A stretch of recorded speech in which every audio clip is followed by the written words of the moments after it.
Hello বন্ধুরা, মোহনার দিকের আরও একটি নতুন ব্লগে তোমাদেরকে অনেক অনেক স্বাগত। আর আজ আমি তোমাদের সাথে শেয়ার করছি ভীষণই একটা ইউনিক রেসিপি আর গরমের জন্য একটা পারফেক্ট রেসিপি। হ্যাঁ, এটা হচ্ছে সর্ষে পোস্ত বাটা দিয়ে লাউ ভাপা। হ্যাঁ, লাউয়ের তো আমরা অনেক রকমভাবেই রান্না করি। অনেক কিছু মিক্সড করেই লাউয়ের রান্না করি। তো আজকের যে রান্নাটা, এটা কিন্তু ভীষণই একটা সহজ রান্না। যারা রান্না করতে পারে না তারাও কিন্তু খুব সহজেই এই রান্নাটা করতে পারবে। হ্যাঁ, আর খেতে এতটাই অসাধারণ হয় যে তোমরা না খাওয়া অবধি কিন্তু তোমাদেরকে আমি এটা বোঝাতে পারবো না কেমন। আর একদম সম্পূর্ণ একটা নিরামিষ রেসিপি, আর নামমাত্র তেলেই কিন্তু এই রান্নাটা হয়ে যায়। হ্যাঁ, আর গরমের সময় যখন মুখে স্বাদ থাকে না, কোনো কিছুই খেতে ভালো লাগে না, তখন কিন্তু এই রান্নাটা একবার করে অবশ্যই দেখো। হ্যাঁ, ভীষণই টেস্টি একটি রান্না।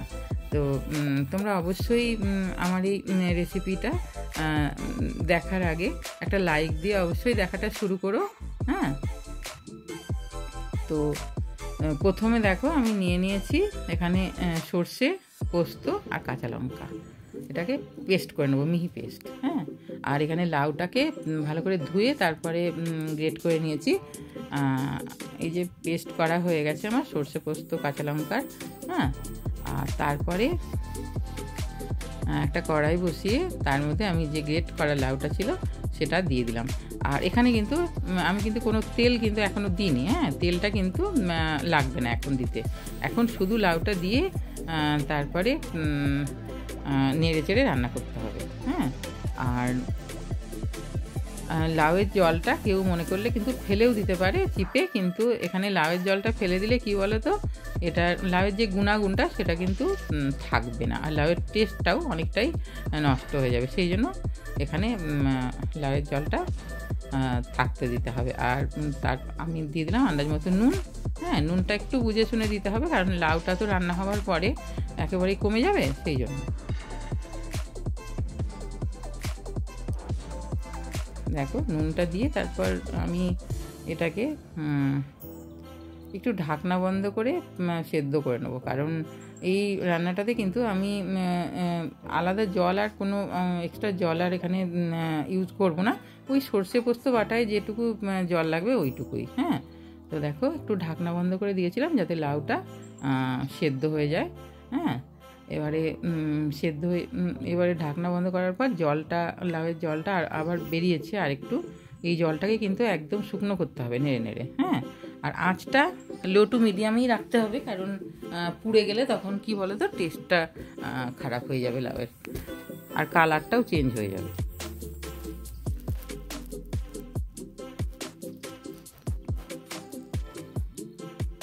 দেখো অনেকটাই জলটা শুকিয়ে এসছে। আর খুব বেশিক্ষণ সময় লাগবে না রান্না করতে, তবে লাউটা যতক্ষণ না জলটা শুকনো হয় ততটুকু সময় তো অবশ্যই দিতে হবে। তারপর আমি এখানে দেখো দিয়ে দিচ্ছি হাফ চামচ মতো চিনি, হাফ চামচেরও কম আর কি। হ্যাঁ, লাউয়ের পরিমাণটা যেহেতু কম আছে, এবারে চিনিটা অবশ্যই অপশনাল, কেউ যদি মনে করেন চিনি নাও দিতে পারে। চিনিটা যেহেতু আমরা দিই সেই জন্য সমস্ত রান্নাতে, সেই জন্যই দিয়েছি। এবারে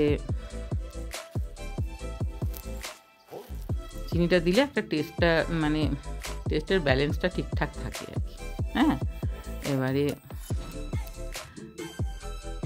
খুব ভালো করে নাড়াচাড়া করতে হবে, আর এইভাবে নাড়াচাড়া করতে করতেই এই রান্নাটা হয়ে যাবে আর কি। হ্যাঁ, আর এখনও পর্যন্ত আমি কোনো তেল কিন্তু এখানে ব্যবহার করিনি। তো প্রথমে আমি যে সর্ষে পোস্ত বাটাটা আছে না, এটার ওই 2-3 চামচ মতো দিয়ে একটু নেড়ে চেড়ে নেবো, বাকিটা রাখবো, বাকিটা লাস্টে দেবো। হ্যাঁ, দিয়ে সর্ষে পোস্ত বাটা দিয়ে তারপরে একটু লাউটার সাথে ভালো করে মিশিয়ে নিচ্ছি। আর এইভাবে রান্না করতে করতেই কিন্তু এই লাউয়ের জলটা শুকনো হয়ে যাবে। আর কি বলো তো, আঁচ বাড়িয়ে দিলেই লাউয়ের কালারটাও চেঞ্জ হয়ে যাবে আর টেস্টটাও চেঞ্জ হয়ে যাবে। সেই জন্য আঁচটা কমিয়ে রেখে বলতে ওই লো টু মিডিয়ামে রেখেই কিন্তু রান্নাটা করতে হবে। তারপরে দেখো শেষে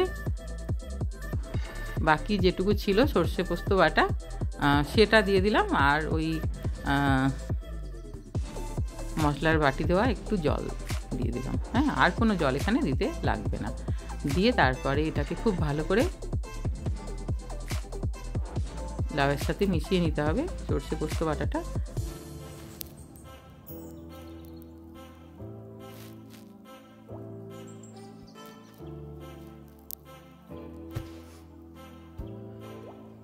তারপর নামানোর আগে দেখো এখানে 2 চামচ সর্ষের তেল দিয়ে তারপর এটাকে নেড়ে চেড়ে নামিয়ে দেবো। এই যে সর্ষের তেলটা লাস্টে দেওয়া হলো না, এটার জন্য যে কি অসাধারণ একটা টেস্ট আসে সেটা কিন্তু তোমরা বানালে তবেই বুঝতে পারবে। আর আমার মেয়েও খেয়ে নিয়ে বলেছে যে এটা কিন্তু দেখে প্রথমে বোঝা যায়নি যে এতটা টেস্টি হবে, কিন্তু খাওয়ার পর সত্যি অসাধারণ মানে লেগেছে আর কি। তো তোমরা অবশ্যই এটা বাড়িতে বানাবে। হ্যাঁ, এখন তো লাউ বাজারে ভীষণই অ্যাভেলেবেল, তো তোমরা অবশ্যই বাড়িতে বানাবে আর খেয়ে দেখবে কীরকম মানে টেস্টি হয়। গরম ভাতের সাথে কিন্তু এটা অসাধারণ একটা রেসিপি। হ্যাঁ, নিরামিষের দিনে আর কিছুই লাগবে না এটা এবার রান্না করে নিলে। হ্যাঁ, তো দেখো এটাকে এটা একদমই জল শুকিয়ে গেছে, একদম শুকনো হয়ে গেছে, একদম ঝুরঝুরে হয়ে গেছে। এটাকে আমি এবার নামিয়ে দেবো। নামিয়ে দিলে এটা আবার আরও একটু শুকিয়ে যাবে।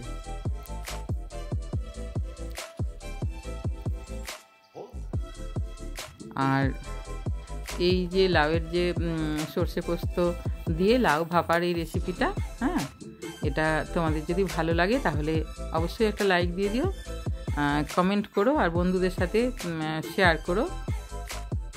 আর আমার চ্যানেলে যদি নতুন বন্ধু হও তাহলে অবশ্যই চ্যানেলটাকে সাবস্ক্রাইব করে দিও আর পাশে থাকা বেল আইকনটা প্রেস করে দিও, যাতে নতুন নতুন ভিডিও আপলোড করলে তোমরা নোটিফিকেশানটা সবার আগে পেয়ে যাও। আর এই যে দেখো একটা প্লেটের মধ্যে আমি নিয়ে নিয়েছি, কী সুন্দর শুকনো হয়ে গেছে একেবারে। হ্যাঁ, খেতে অসাধারণ হয়েছে। আর যেহেতু খুব কম তেলে রান্নাটা, সেই জন্য গরমকালে এটা কিন্তু ভীষণভাবে একটা পারফেক্ট রেসিপি। হ্যাঁ, আর সবাই খুব ভালো থাকবে। দেখা হবে আরও একটি নতুন ব্লগে। বাই।